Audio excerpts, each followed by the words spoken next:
In the midst of social distancing and business lockdowns, a freelance writer and a graphic artist bought a bus, converted it into a tiny home on wheels, and moved out of our 4-bedroom house.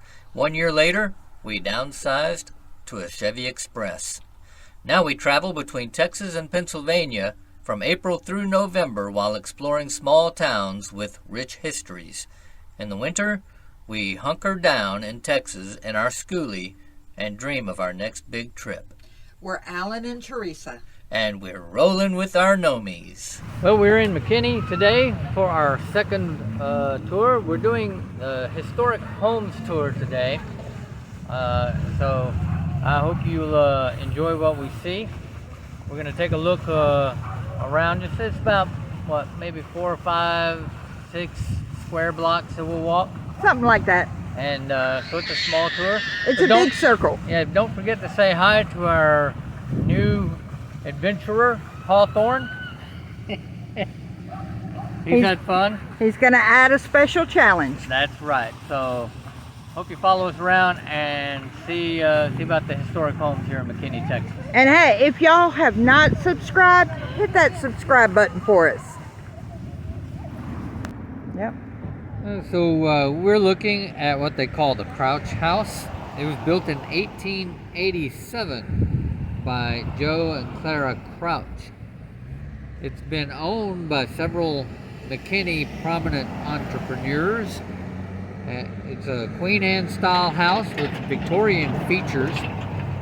It's 1.5 story with an asymmetrical floor plan and a porch that wraps around 3 sides of the building, so you can see the front, and then it winds around on the side there. Right. So I guess it's on the back as well.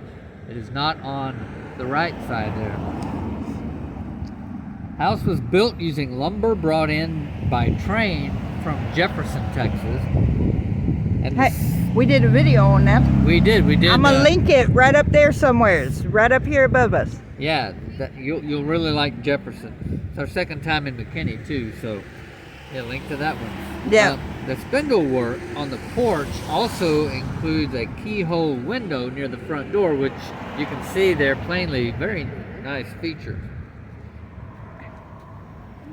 Hi. Very special visitor with us today, Hawthorne. He's adding an extra dynamic to the newest member of our family. We picked him up about 3 weeks ago. 3 weeks ago. And so now he is now a part of the Alan and Teresa Adventures. So he's on his first walking tour. He's making it a fun addition. Yes. He's making it an interesting. At least now I have an excuse when the camera shakes real bad. Yeah. But we'll blame it on that anyways. Right. So this house here actually was built in 1905. It was later purchased, and the brick veneer was added by a Dr. W.S. Wysong. That makes sense. And that family provided medical care, Dr. Wysong, for McKinney for 3 generations. Yep. So they had 3 generations of doctors. The windows are double-hung sash windows with stained glass transoms. Yeah, you can see it on the first floor real clearly. Nice. You can see a little bit of it on the second floor over here, but it's not as... It's real prominent on the first floor. It's not as dramatic. Okay. All right, well, this gray gem was built around 1940 in the colonial revival style. Represents an important time in history since it reflects the beginning of the post-war.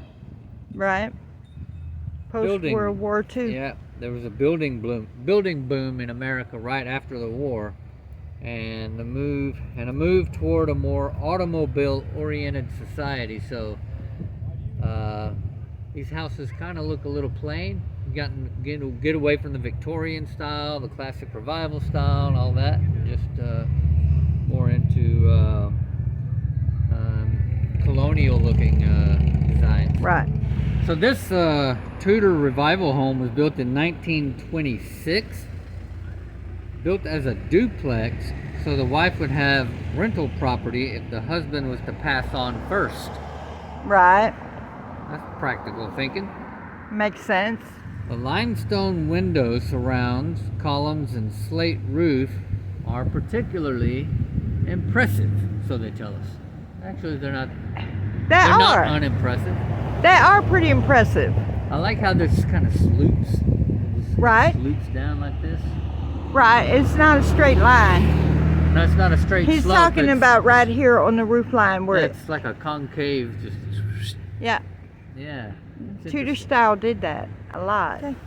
So here's another Tudor revival home built in 1925. The returning doughboy, which was a nickname they had for American infantrymen coming from World War I, caused a shift in American architecture by reintroducing and reinterpreting English architectural styles. Because they had just seen it. Right. Because they were in Europe for World War I, they would have seen the Tudor styles. Yeah, all through Europe probably. Yeah. This was an arts and crafts style home built in the 1920s, featuring the exposed rafter tails and knee braces indicative of this style house. Yeah. You gotta love it. What do they call them? Knee braces. See on the corner of the porch where you have that slanted board coming up to the corner? Yeah. That's the knee brace. Okay. All right. Gotcha. All right. So this house was built around 1910. It's a 4-square bungalow style house with Tuscan columns, built by Judge Horace Nielsen and remained in his family until the 1970s. I like the columns. Right. And we really like this one, although it's not on the tour. Yeah, I like the curtains there on the porch, yeah. That's pretty cool. I could put curtains on my porch. Well, this one was built around 1915, designed by J.E. Cooper. It's a fusion of classical revival and bungalow styles. The owners still have original architectural drawings. Huh. Nifty. Cool. I really like those windows up here on the second floor. Yeah, those are nice, and the columns are pretty cool. Right. Yeah, so this is a pretty cool looking house, built around 1900. It's a vernacular 2-story Victorian home with elements of classical revival style in there, and it's a registered Texas historical landmark. The double gables above the windows up there are pretty cool looking. This gorgeous home was designed by Putnam Russell of New York and built for Morris Aaron, who was a dry goods store owner. The house was built in 1889. A great example of Queen Anne architecture. The irregular floor plan turned porch supports, jigsaw detailing, turret, imbricated shingles, and fanciful pressed tin ridge cresting are important stylistic details of this type of home. If you didn't catch all that, it's absolutely gorgeous. That's beautiful. So it's got turned porch supports, which you can see there pretty prominently. Jigsaw detailing. If you look, and I don't know that it's going to show up here, hold your dog. Hey, Hawthorne. If you look right up here along the roof line, you're going to see the little cutouts. Yeah. Okay. That's pretty cool looking, actually. And you can see them under the edges of the roof here. And then there's the turret over on the right side of the house. Yeah. And imbricated shingles on the porch. Yep. And on the turret. Okay, you can see them. the design there. Those are pretty nice looking. And the shingles. roof shingles as well. I mean, Yeah, they're all. when they have to get a new roof, it's going to cost them a pretty penny. No kidding. And then the pressed tin ridge cresting. Yeah, look You at can the see at the roof top supports. Those are not flat tin. Yeah. I hope they don't have to be replaced very often either. Yeah. If they ever have to do roof work on this house, it will cost them a lot. You got all the different angles. And the Yeah, slopes. yeah. It's a beautiful house though. It's right across the street from the one we just saw. Was built by Charles P. Hurd in 1893. So just a few years after the other one. Hurd was a prominent merchant and cotton broker in the area. Another example of the Queen Anne Victorian style. It uses the jigsaw details on porch, sunburst motifs in the gables. I don't know if you can see them with the trees. No, you can't really see them And then with the trees. the front door flanked by small windows. Yeah. And those are some typical stylistic elements in this kind of house. I really like the windows on the either side of the door there. Those are pretty cool. All right, this is a 1915 prairie style home. Common stylistic trends of the period are large overhanging eaves, windows grouped in multiples of 2 and 3, and a hipped roof. Yep. Gibson Caldwell owned the house from 1924 to 1981. He was the manager of the Collin County Mill and Elevator Company. Okay. All right, 315. It adds a whole new element because he's distracted by the leaves now. Come on, we're going to look at this house. You love it. Something nice. There's a leaf, Daddy. Something eat, sniff the leaf. Okay.